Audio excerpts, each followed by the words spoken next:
Hey guys, it's Mitch. How's it going? Alright, so today we're going to start up what I think of as the best Spider-Man story. I don't know for sure if it is. I haven't read enough Spider-Man stories, but from what I've read, it's also in my running for top Marvel story of all time. We're going to kick off Kraven's Last Hunt with Web of Spider-Man number 31. But before we get started, speaking of the best comic stories of all time, the Blood Force Kickstarter is going to be dropping pretty soon. The pre-launch page is now up and running, and we are good to go. Launch date is set for October 30th. You'll finally be able to get your physical copies of Blood Force number 1 with one of 4 variant covers or with 4 of 4 variant covers. Why would I be limiting you like that? You can also get original art from the issue as well as the original art from a couple of those variant covers. So anybody who wants to do the collector thing, I'm going to have some very exclusive kind of offers for you there. So the campaign itself will be launching at the end of October. Keep your eye out here for any more updates. There'll be a few, I'm sure. In the meantime, let's get back to this. This is, I think, the story that is the most definitive for the character of Kraven. I mean, before this, Kraven was kind of a joke character. You know, he'd show up in his loincloth with his, his lion coat, and he'd turn that to Spider-Man, and it wouldn't really go anywhere. And I mean, this is Kraven's Last Hunt. Spoilers, Kraven does end up dying at the end of this. But it changed the perception of the character so much that it feels like they kind of respected the death more than they might have. If this hadn't been the way he went out, they didn't touch the character of Kraven again until 2009, as far as I can tell. And then, they got to do the whole resurrection thing naturally. And, that was bound to happen eventually. But 20 years without an appearance, that's pretty good. That's like Thanos levels. And from what I've read, originally the story wasn't meant to be about Kraven at all. It was supposed to be about Wonder Man and the Grim Reaper. Originally presented by J.M. DeMatteis, sometime in the mid-'80s, I would guess probably around like 84 or so. And that got shot down, so he ended up taking it to DC, and he presented it there as a Batman story with the Joker, where the Joker finally kills Batman. That got shot down because it was a little bit too similar to a book called The Killing Joke, which was in development. So he tried to rework it with Hugo Strange. That also got rejected. Then he went back to Marvel and presented it as Kraven's Last Hunt, and that's what got the okay. It's a story that's, it does take place inside of the timeline and everything, but it was essentially developed out of continuity, where J.M. DeMatteis and Mike Zeck, the artist, were able to just kind of work on this thing until it was done. And it's not showing up in just one Spider-Man title, because I think it was Jim Salicrup who decided that this had to go across all 3 titles. Because if you put it in just one title, then it's kind of undermined, like if you put this in Amazing Spider-Man, then what happens when you go and pick up an issue of Spectacular and Web of, and he's just swinging around with no concerns in that. So instead, they waited until the story was complete. They wrapped up everything they had going on. And then it was just 2 months straight on this grim meditation on mortality, which, a little bit outside the lines for the average Spider-Man title. So let's start with the cover. This version here, of course, this is pretty damaged by sunlight, I guess. This is what happens when you order online. I wasn't aware the copy I got was going to be this kind of damaged when I ordered it, but at least the interior is fine. The cover composition itself, this I think is the second best cover in the story, which has some banger covers, by the way. Mike Zeck has always been a great cover artist. Ask any G.I. Joe fan. And this is absolutely wild. I mean, like, if you're just picking this up and you have no idea that the Kraven's Last Hunt event is going to happen, this is 1987. I'm not sure how accessible that kind of information was. I guess if you were in good with a comic shop at the time, then you might have heard about it from the owner or something. But like the Amazing Spider-Man comic that came out the month before this has him battling a spider slayer. Like, it's typical Spider-Man stuff. And then you go from that to this cover here. I think that might throw you off a little bit. We get Spider-Man all twisted up, just, racked up against the edge of a roof here, tangled up in a net, with a rifle pointed right at him here. Nice directional device. I mean, we don't exactly need it, but it always helps. And we get part 1. We don't know part 1 of what just yet, but we just know that it's called The Coffin. So, this is a little bit foreboding, I would say. Incredible figure work, as usual, for Mike Zeck. And I like the effect of the city here in the background, where, it's obviously at night, and we're getting, the moodiness of the rain and all that, but with the light coming up from the street, it also backlights Spider-Man and helps to pop him out. Not, again, that it needs a whole lot of help popping out on this. This cover is so goddamn good. But yeah, I mean, this is, again, in my running for best Spider-Man covers of all time. That list is a fair bit longer, at least. All right, so we're going to start things off with a big, kind of intimidating splash page. You get a very low angle of Kraven looking all predatorial, and he's naked for some reason, which is just off-putting. You get all the animal heads in the background here, all uplit. This whole thing is extremely kind of moody and creepy. And we're going to get our credits here. J.M. DeMatteis doing the writing, Mike Zeck doing the penciling, Bob McLeod doing the inking, Rick Parker's lettering, Jackson, Sharon, and Zeck colors. So Mike Zeck did have a hand in the colors, which was what I kind of suspected on this. And then Jim Salicrup is the editor, and Jim Shooter, editor-in-chief. Let's get all the names listed there. Just get them all out. Because again, this is a striking way to start off our comic.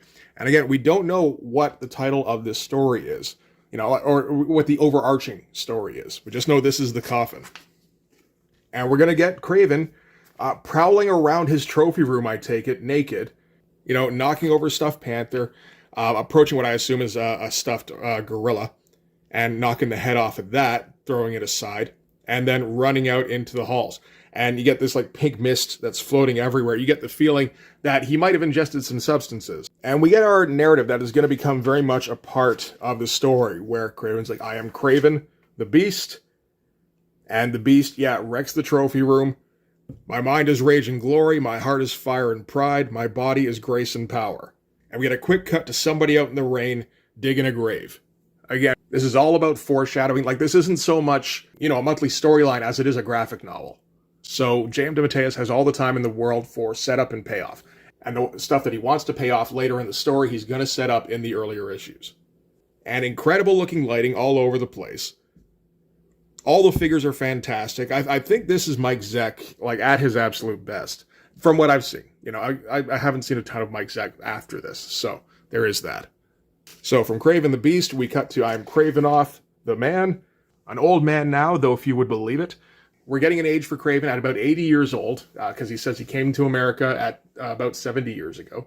I'm not sure if we would have ever gotten Kraven's age before this. And we're told that Kraven and his family fled from Russia during the revolution over there.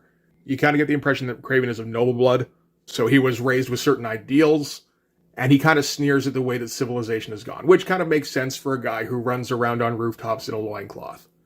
Great looking backgrounds here as Kraven enters his drawing room, and this is going to be an odd feeling for your average Spider-Man reader, because we're getting a very introspective Kraven.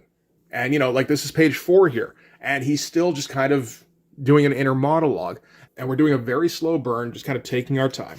We end here with, I am Kraven the Hunter. He says, I have found dignity not in the cities, but in the jungles. I have found honor not in the civilized, but in the primal. I have found morality. I have found meaning in the hunt. But I cannot escape time forever. Herbs and roots and potions cannot rejuvenate a dying spirit or heal a heart crushed by the weight of a corrupted age. And then, walks into the pulpit that he's got in his house by the looks of it, approaches a coffin that he's got set up, pulls out a Spider-Man costume, thinks to himself, I will die soon, I must die soon, but not yet. And again, like, wild looking backgrounds here. I imagine Mike Zeck got all the time he needed to set this up, to make sure he wasn't being rushed. This could have taken the better part of a year to complete for him. All right, so we're going to end things now for Kraven for the moment.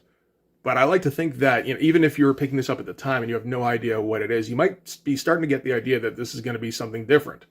The first quarter of the issue devoted to Kraven musing and prowling around his mansion and, obviously plotting something is, it's out of character for the Spider-Man books. So from there, we're going to cut to, I imagine this is probably in Manhattan, and we're going to bring Spider-Man into this Spider-Man comic. Spider-Man thinks to himself about how Joe Face is dead. And Spider-Man thinks to himself, he was just another street snitch, two-bit thug. Sometimes I'd pump him for information, and sometimes I'd put him away. So just a low-rent guy who probably showed up in a couple of issues, got a couple of panels per issue. And it turns out, he's passed away. And again, it's kind of odd because we're getting this kind of focus on death. And again, we might be starting to get a bit of a handle on the theme here because Kraven, at the end of his speech, he was talking about death. Spider-Man starts his inner monologue by talking about death.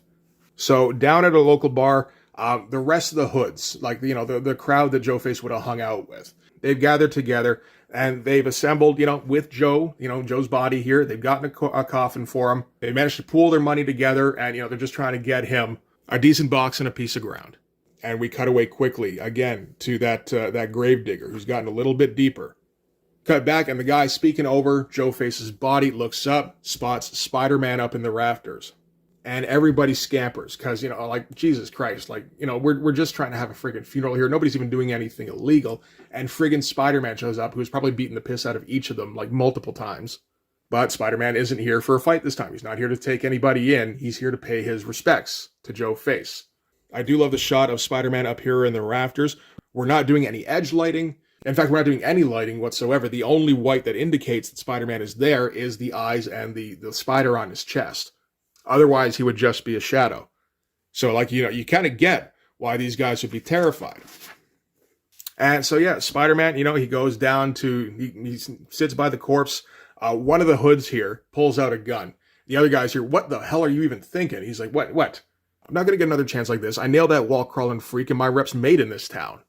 Of course, Spider-Man hears him and everything, says, don't even try it. Pulls out a bunch of money that he's brought just to contribute to the pot for a decent box and a piece of ground. And the point here is that, everybody sees him as this freaky superhero guy, but underneath, he's Peter Parker. Peter Parker's a good guy. None of the criminals ever think of him that way, and it'll kind of come around that Kraven doesn't think of him that way. He thinks of him as the spider, as this kind of elemental force. And that will inform some of Kraven's decisions later on in the story. And we got to cut back real quick again to that gravedigger. He just keeps getting lower. And Spider-Man swings away before anyone, builds their courage back up again.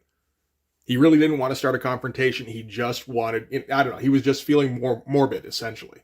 And part of the reason for this is that Ned Leeds has just passed away.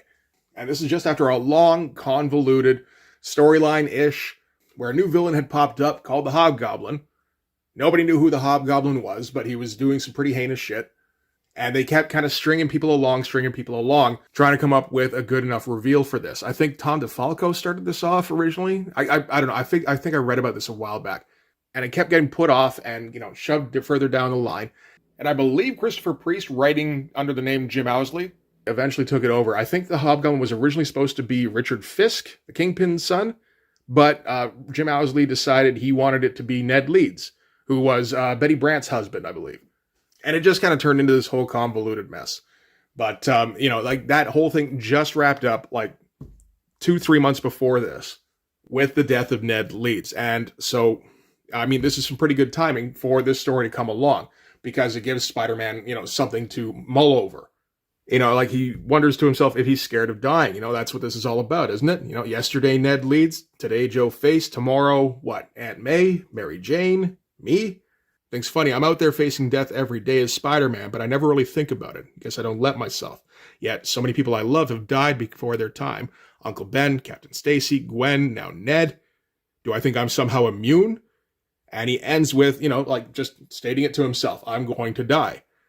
And, sees a spider crawling up his wall, is about to flick it, reconsiders and turns out his light, thinks, but not yet, echoing the earlier statement by Kraven. So we've got some really nice mirroring going on, and we've got ourselves a theme. Like this is already elevated a fair bit above the average Marvel comic, really. All right, from there we're going to cut back to Kraven. Kraven is in like a little glass room in his house, and we are getting the feeling that something has gone wrong with Kraven.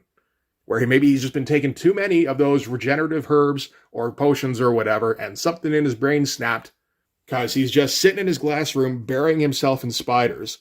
And then he bursts out and starts shoving them in his mouth and thinks to himself, tonight. And meanwhile, across town, Peter wakes up from a nightmare, and we're going to get like back and forth cuts. Cutting from Peter back to Kraven, shoving those spiders in his mouth. Back to Peter, thinking, things crawling all over me. This was his nightmare. Couldn't breathe or think, couldn't move. Things. Back to Kraven, thinking tonight, over and over again. And back to Peter, thinking, like spiders. That was his dream. And naturally, spiders crawling on him at that time. Same spider he let live earlier. And because, he's just waking up from his dream, he's all freaked out. He just smashes it against the wall without even thinking. But, you get this, like, mounting pace. It just kind of gets, like, frenetic for a second there. Like, where the anxiety gets cranked up. And this is a thing that J.M. DeMatteis is going to come back to a few times, where he does the flip back and forth between panels.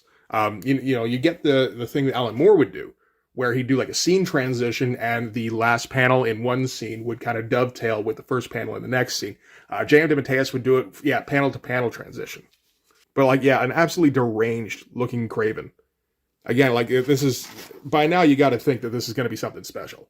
So okay, Spider-Man, in the wake of his dream, he has to do the only thing he can do. Like he has to take some kind of action to try and like fix himself. So the only thing he can do is he gets out his window and he starts swinging around as Spider-Man. That'll help somehow, undoubtedly. At the very least, he can keep moving. Meanwhile, in another part of town, helicopter comes and drops Kraven off on a building, and we got our characters that are going to converge soon. And we're going to get Kraven's inner monologue, and this is going to kind of sum everything up here. He says, "For years, the spider has thwarted me, mocked me, humiliated me. In the beginning, I was naive. I thought he was a man, but he couldn't possibly be a man. No man could do to Kraven what the spider has. No man. So black, so inhuman, so beautiful. You exist to test me, don't you? To taunt and challenge me. And I cannot rest until I've proven myself, until I have destroyed you. I cannot rest." And we got a very determined looking Kraven here standing in the rain, getting all like lit up by the lightning. It's fantastic. Hunched over, again, looking all predatorial. Cut back quick to that gravedigger, getting like real low down there.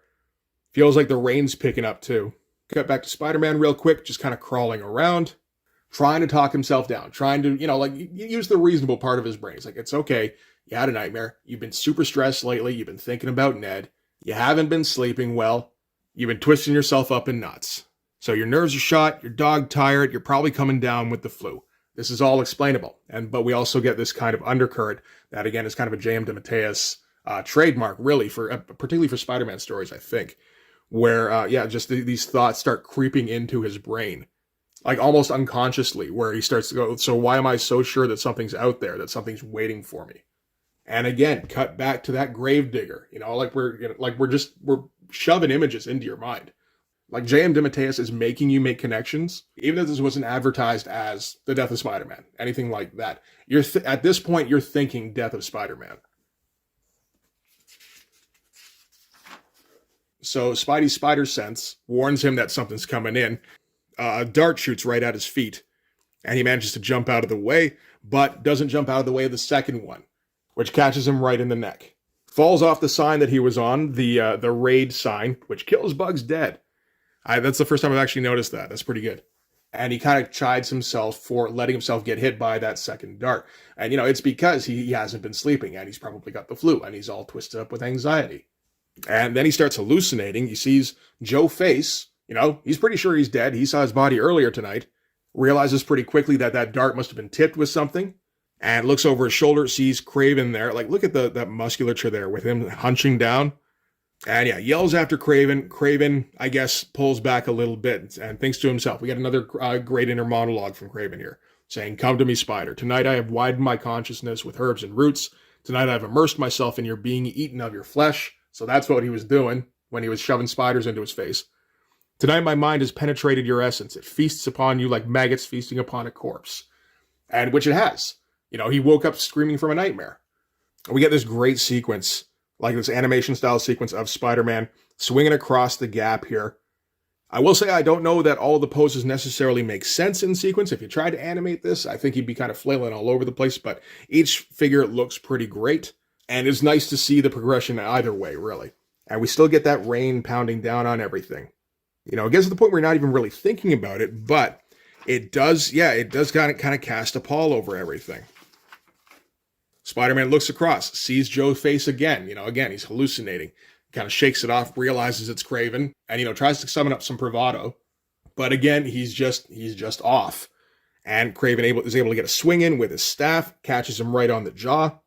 So on top of everything else he was feeling, he's also getting drugged by that dart now, and he's getting pretty sluggish. And crashes down onto the little rooftop here down below. Before he can get up, Kraven tosses a net over him. We're getting pretty close to that cover image now. And so gets the net tossed on him. Get a no panel border kind of panel, which kind of stops time for a second. Thinks to himself that I don't know what this net is made out of, but I'd have difficulty with it at full strength. With the way I'm feeling now, this could take me all night. And Kraven jumps down. And, he's got Spider-Man where he wants him. Spider-Man's thinking to him, okay, here we go. I've been in worse situations before. I know Kraven's method. He's just like Doc Ock and the Vulture and all the rest of them. So he's thinking this is just going to be another situation where, he gets captured. They prattle on about their plans. they eventually slip up, or they just talk too long and give him time to get loose, and he's going to beat him because that's what he always does. He's Spider-Man. Meanwhile, that undercurrent voice is talking again, and it notices, what's that he's got there? Looks like a rifle. And then we get to the page turn here, and he's just like, a rifle? And Spider-Man's still trying to tell himself, this is going to be fine. We've done this before. This is just, he's going to be monologuing, and I'll eventually find a way to beat him, and everything will return to normal. Meanwhile, that undercurrent voice keeps going, a rifle? And you get the look on his face again, which is absolutely crazed. We're getting a couple of different narratives here, which again is a trick that J.M. DeMatteis has used a couple of times, where he gets the dialogue that's going on, as well as the inner monologue that Peter's experiencing, as well as that undercurrent commentary. And it kind of has that same effect of earlier when he had, the quick cuts in between Kraven and Peter, where it just kind of starts to ratchet up anxiety. It's like there's too much going on. It feels like sensory overload. So Spider-Man saying, come on, man, rifles aren't your style. You've always wanted to pound me into hamburger with your bare hands. You've always been a macho man. He's trying to put on the bravado and everything. Meanwhile, Kraven is just like straight serious. He's just like, honor will be restored. And Spider-Man's inner monologue is like, look at his eyes. Something is wrong with that guy right there. And we return back to the musing that he was doing before. And it's like, yesterday Ned leads. Today, Joe Face. Get that close-up on the hallucination of Joe Face. Get the rain pounding down. Tomorrow, Aunt May, Mary Jane, and the next thing is supposed to be me, but we don't even get there before Kraven takes a shot, and then everything goes black, and we cut back to that gravedigger. Absolutely masterful pacing. Everything just like building up to a fever pitch, where you're like, no, this isn't actually happening. And then, the shot happens, and we cut to black. It's crazy. And after that, we get a big wide open panel showing, the grounds of Kraven's estate, where we're going to get to breathe for a second, but that's not a good thing because that means that the crisis is over and we didn't get anything resolved well in Spider-Man's favor. Off in the distance, we can see a burial happening here. We can see a couple of dots in the distance. We zoom in and we see that Spider-Man's in the coffin now. And Kraven's standing over his coffin. The pallbearers are standing beside him in the rain. They bear the coffin into the ground. And Kraven puts a shovel full of dirt on top. And he's got this mournful expression on his face. And we're just taking our time here to just kind of milk this now. And we end here with Kraven standing over the grave. Thunder cracks overhead. Kind of looks up and just snarls at the lightning. I guess that's supposed to be a grin. It looks more like a snarl. Hands off the shovel to the gravedigger and walks away. And the shovelfuls of dirt start falling on the coffin. And we get the twist on William Blake's The Tiger poem. Only naturally it's got to be spider burning bright in the forest of the night. What a mortal hand or eye could frame thy fearful symmetry. It's a brilliant first chapter of a storyline, particularly this storyline. So that's going to do it for Web of Spider-Man number 31. I think no matter how the story went from here, this storyline was always going to be memorable just because of this first issue. I think that was so well executed. It's like, it's kind of hard to top as an opening act for a comic book story. And from here, we're going to stick with those same themes about mortality. Kraven's going to keep having to prove himself. There's the whole aspect that Peter and Mary Jane have just gotten married, just recently. So that kind of adds like a weird little sprinkle into this. Just kind of ratcheting things up a little bit with Peter's personal life. So anyway, absolutely fantastic issue. We're going to work through the rest of the storyline. So next one, I believe, is going to be Amazing Spider-Man number 293. So we're just going to take our time and enjoy this thing. But for this one, anyway, that's going to do it. Thanks very much for watching. If you like this video, please hit the like button. It helps with all the algorithm stuff. If you want to see more, hit subscribe. And if you really want to help out, in the description, there's a link to my Patreon. And if you go subscribe there, that gives you access to everything I do. So a whole bunch of videos, everything to do with the Blood Force comic, all the comics themselves, as well as just the pages as I complete them. Also in the description, there's a link to the merch store. That's where you can get some Blood Force merch. You can also follow me on Instagram and DM me there for commissions, because commissions are open. So that's going to do it. Thanks again for watching, guys. I'm going to see you in the next one. Bye-bye.